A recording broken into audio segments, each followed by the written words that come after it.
Hi, everybody. So delighted to be joined by Stefan Palios once again. So you may remember we previously interviewed Stefan, and we'll link to that in the description. But Stefan and I were talking, and we're really passionate about helping freelancers. We just had a bit of an off-the-cuff chat about different topics that freelancers often ask us about. So today we're going to get into actually winning your first freelance client. And I know Stefan got a lot to share on that, and I've got a few points as well. First of all, hi, Stefan. How are you doing?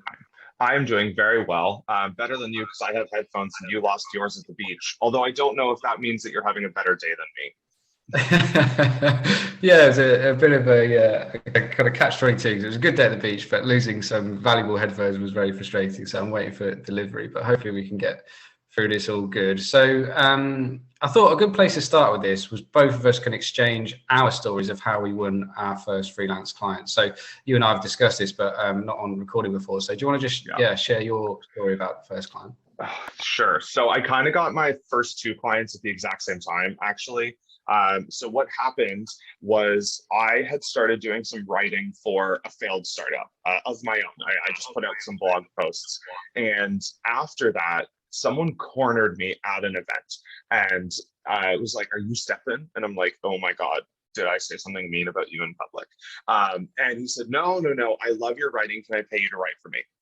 And I was like, absolutely, because my business had just failed and I was broke. And I was probably a little too honest with this guy. But at the same time, or roughly the same day or maybe week, I received another email from someone who said, "Hey, Stefan, I hear you're consulting now.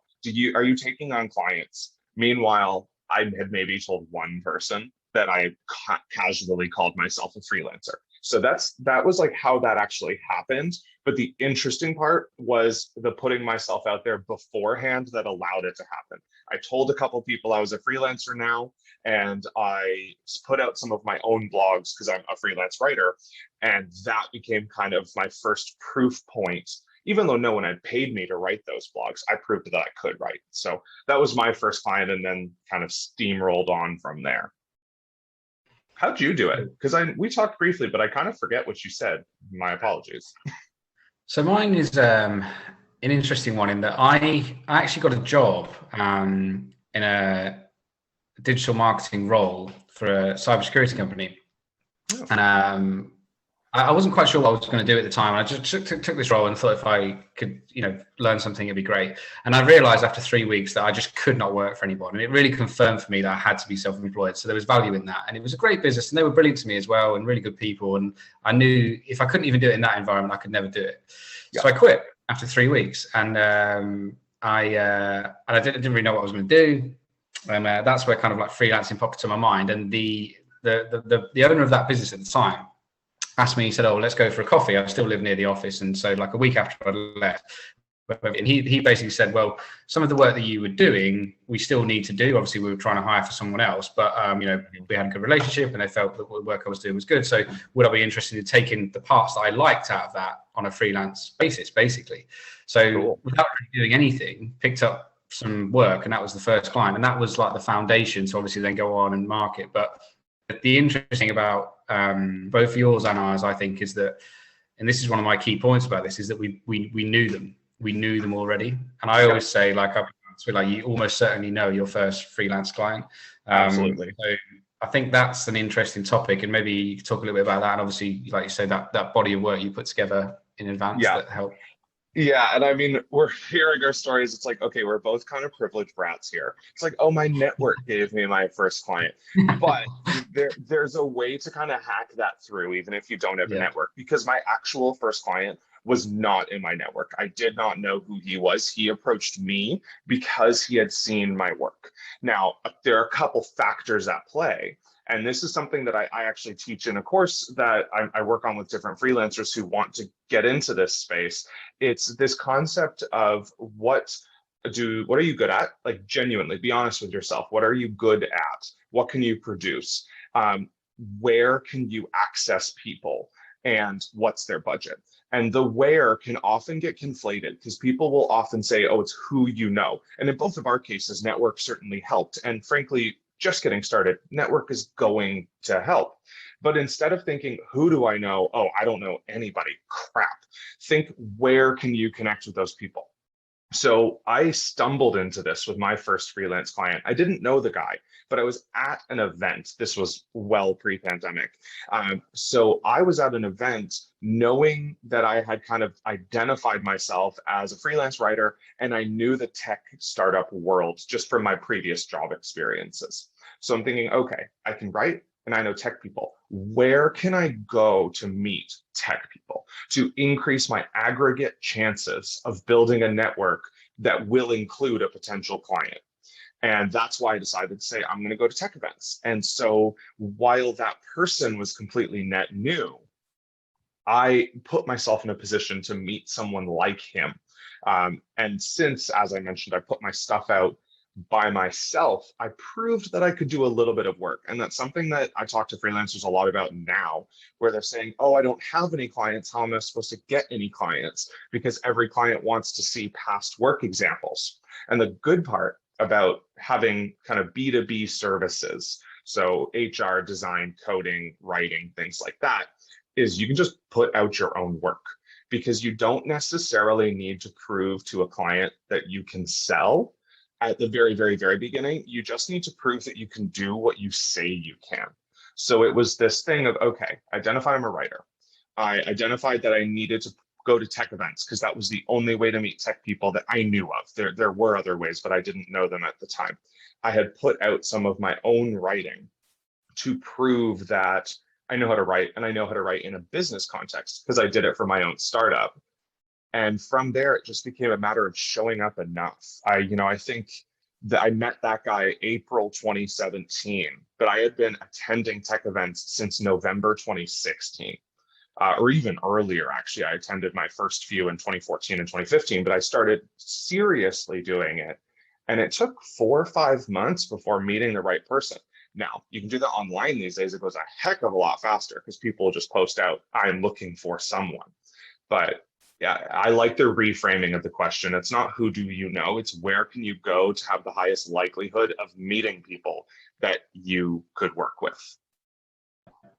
Yeah, I think there's a couple of points that came to mind then as well. So a bit of context is that I actually told the company that was leaving that I was going freelance. And I think that probably played a part in them asking me, because if they would just assumed I was going to go and get a job, I imagine, obviously after you quit, right, and just apply for another job, and they wouldn't have even thought. So again, by just letting people know that you are, that can spark conversations happening. So that they came to me after that, and conversations, those right communities. Maybe if, let's just say it is copywriting, they can create some content, videos. If they're editing videos, they can edit some videos, publish them on their channel, get proof of work, even if it isn't client work, while they're still employed and have all that security ready to go. So that is a nice reframe, that because I've seen many people, when I've mentioned that you most likely know your first client, is that then they'll say, oh, well, I don't really have much of a network, and then it's like, well, what action can you take to make that happen?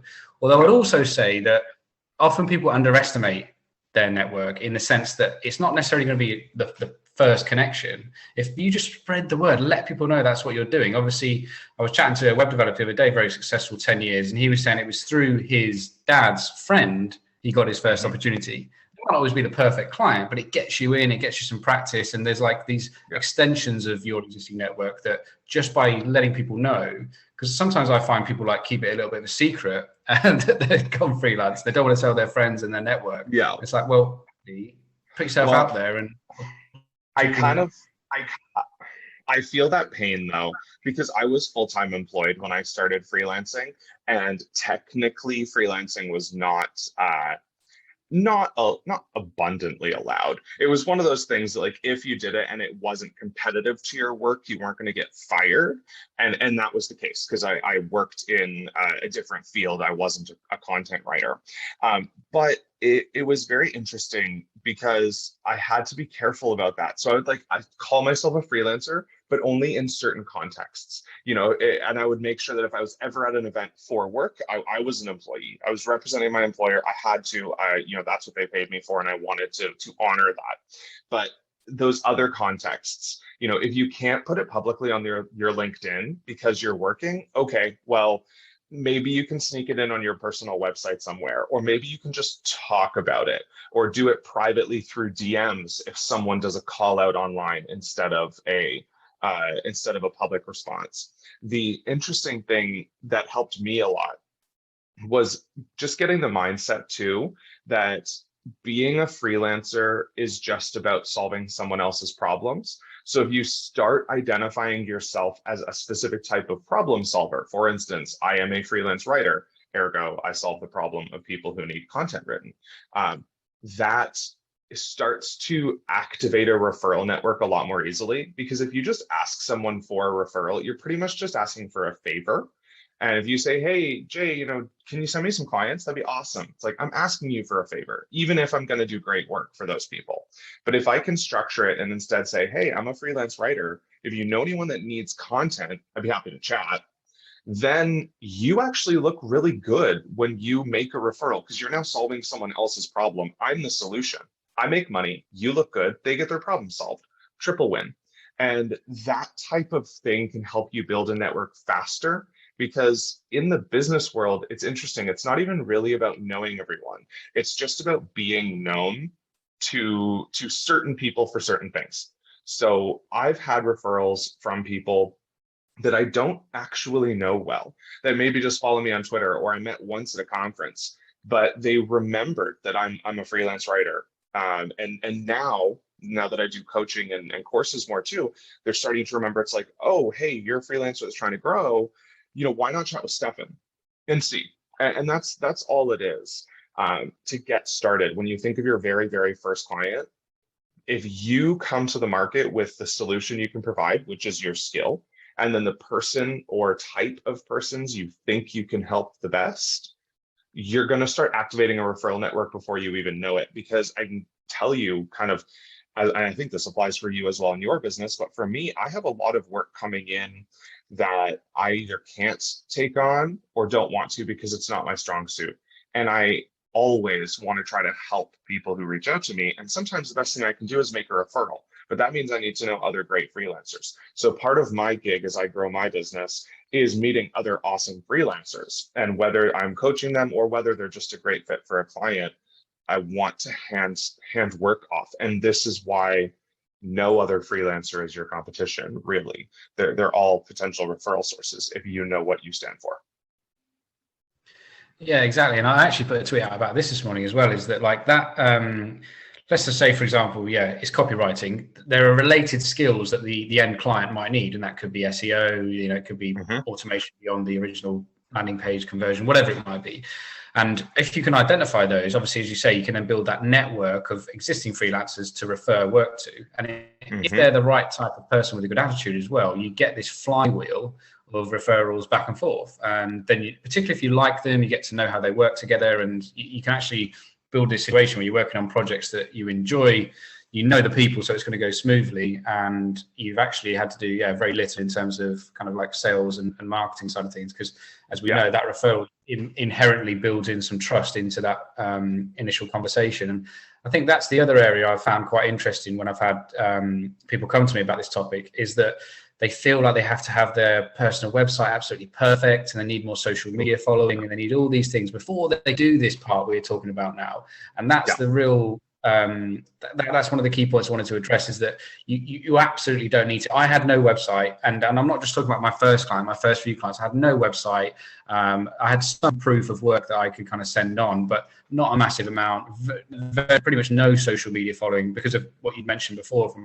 I didn't want to be talking about the fact I was gone self-employed, so I hadn't been built that up over time. But actually managed to establish a steady freelance business off the tactics we've just been discussing. So do you want to touch on that a little bit, about these people that are a bit hesitant and they want to perfect everything before they do reach out? Yeah, the short answer is all you need to do is solve someone else's problems. And it's like all of that stuff, your social media, your website, your content, your following, that helps you build your funnel. It is crucial. However, two thoughts. One, you only need it to be level 1. So you don't need a fancy website. You just need a plain website. It just has to state who you are, what you do, and a way to contact you. That's truly it.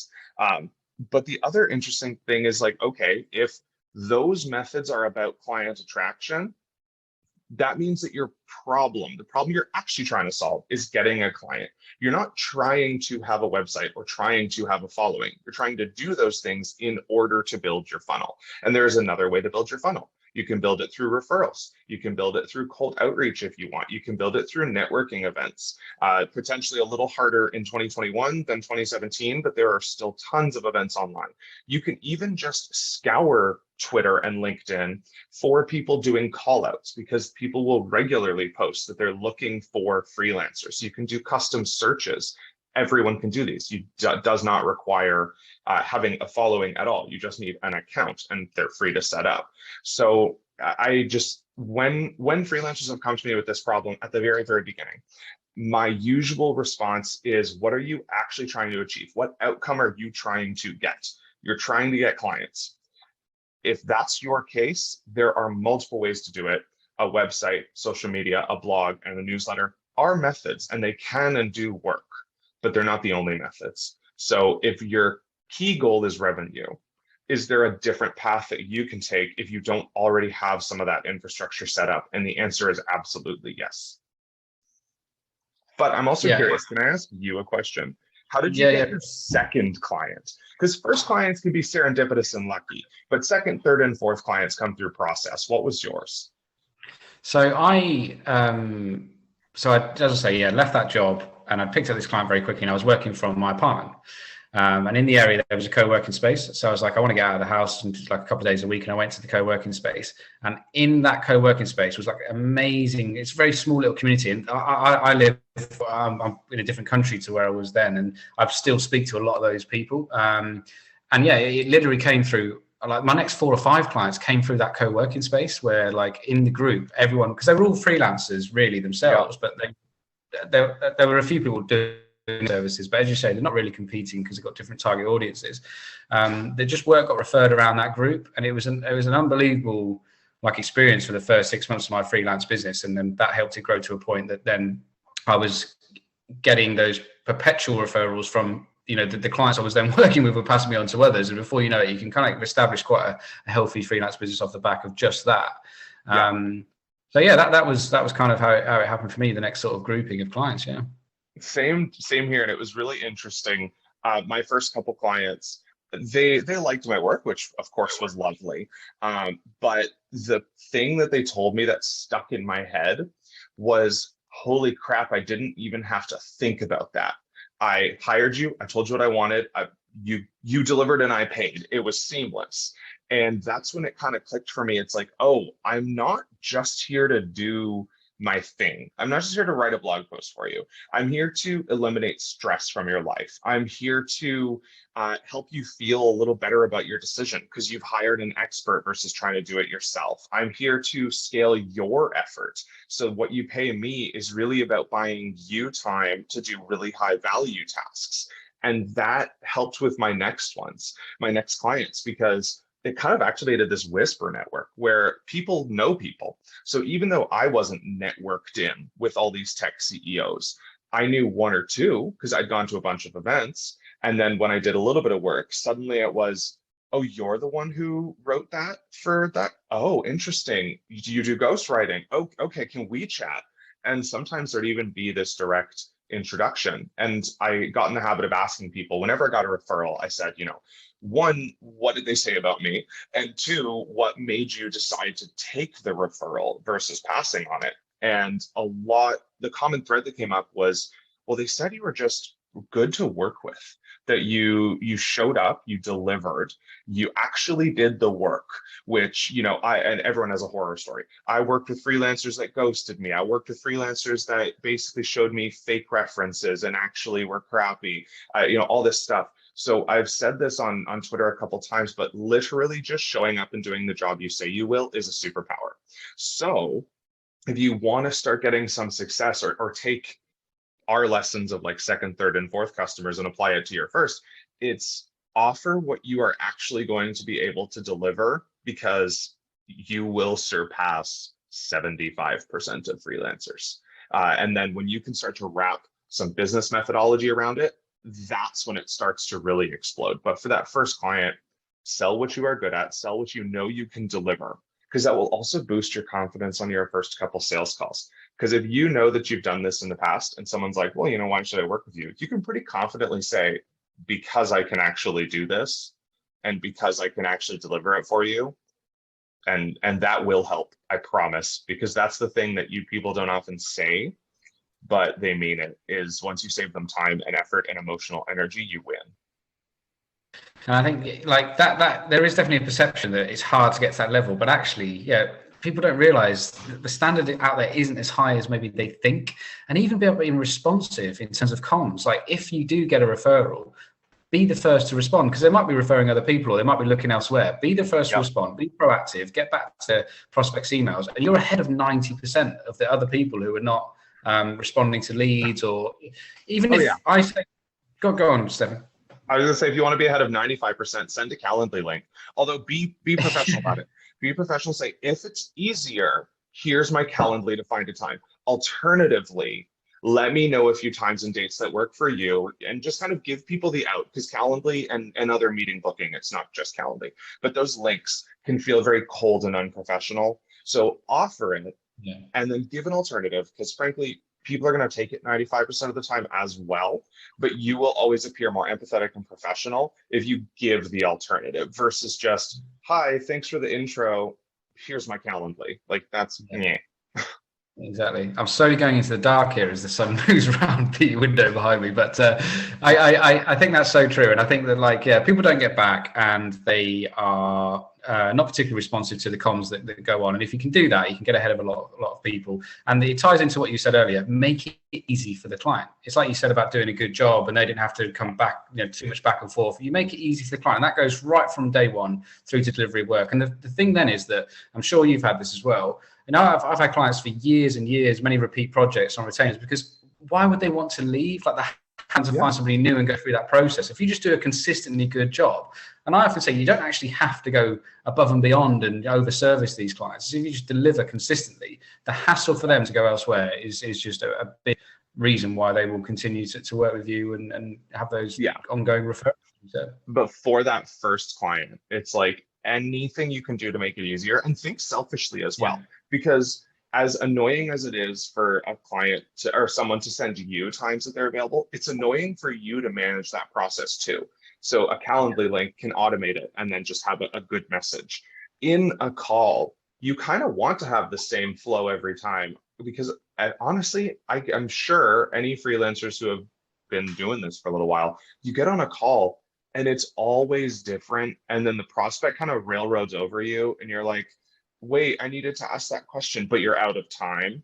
And then the proposal's off and then it fucks up the project. Oh, sorry, I swore. Messes up the project.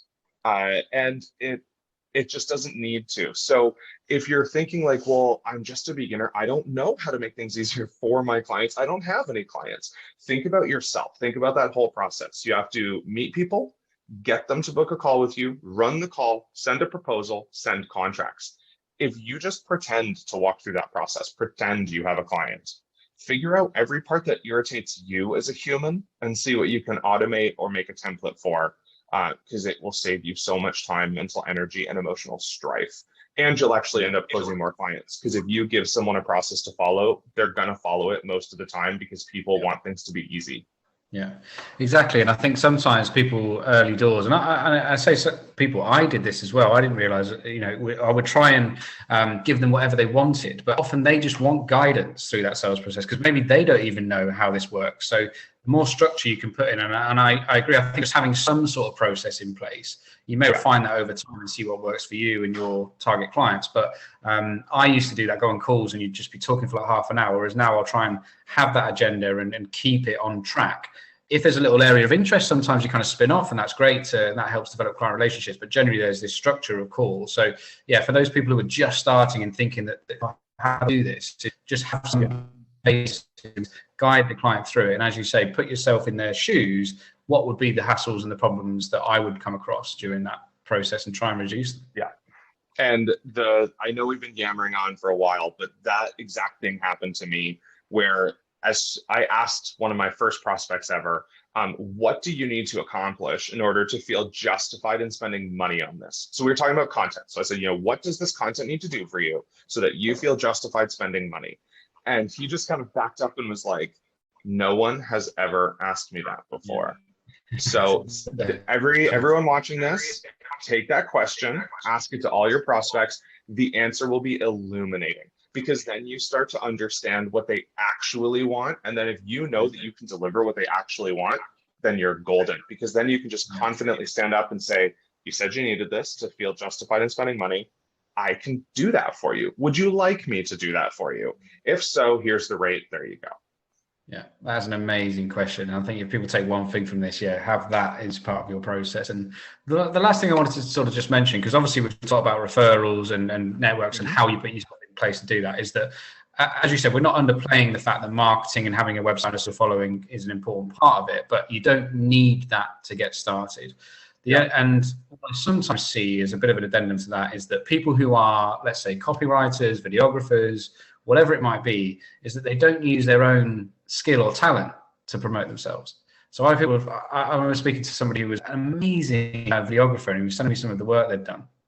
And their website was all copy, all text, didn't have a video on it, and their social media as well. And it's just like, well, promote what you're really good at, because that's what you can do. And then chances of people finding you and obviously being more engaged are higher as well. So I just wanted to add that. But is there any other final thoughts, Stefan, or any comments on that, Mark? That, I think that's perfect, is do what you say you can do to prove you can. And then everything else is just process and figuring out if what you do is what a client needs. Yeah, awesome.